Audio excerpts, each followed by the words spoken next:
So far, everything we've explored about the health risk of cannabis have ignored a really critical element, and that's contaminants. So far we've been assuming that if you're using cannabis, that cannabis must be clean. But unfortunately, that's not always the case.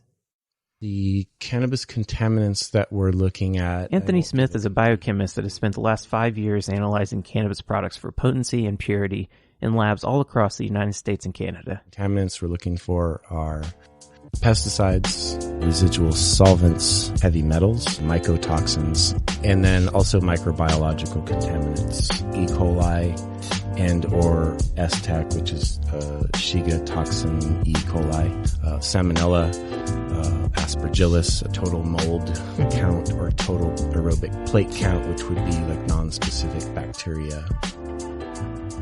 The most common contaminants that we find are definitely pesticides.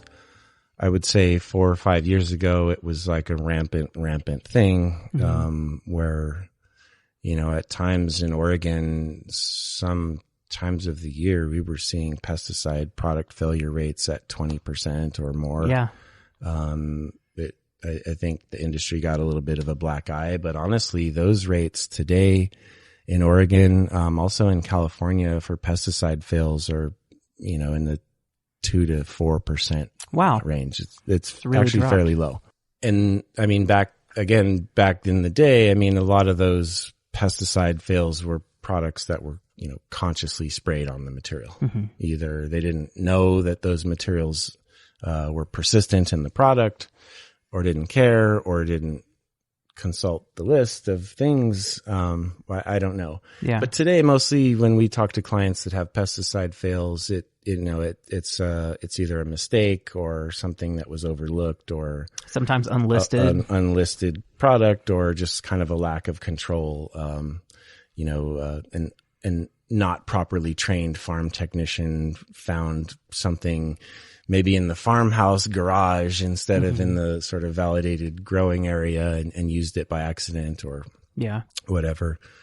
Sometimes agricultural overspray from either neighboring cannabis farms or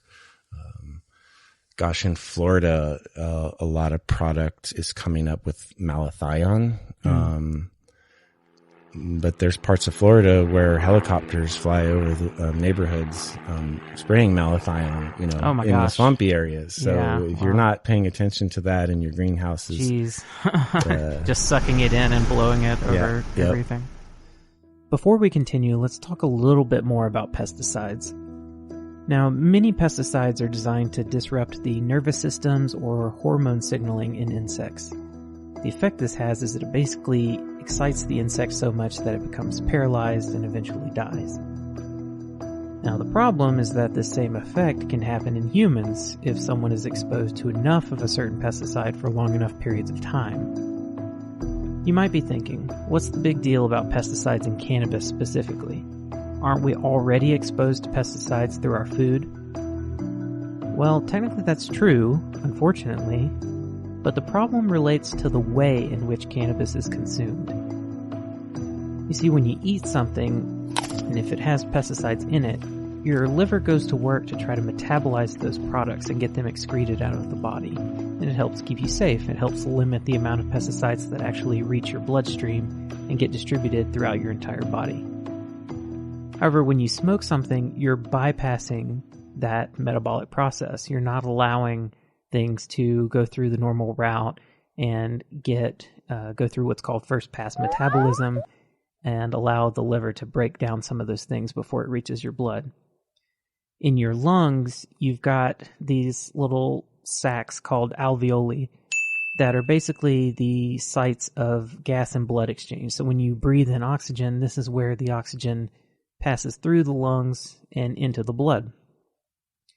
Well, when you smoke cannabis and you inhale that cannabis smoke, if it has pesticides in it, those pesticides will actually pass through that barrier and reach your blood and then get distributed throughout your body without your liver ever having a chance to help you out.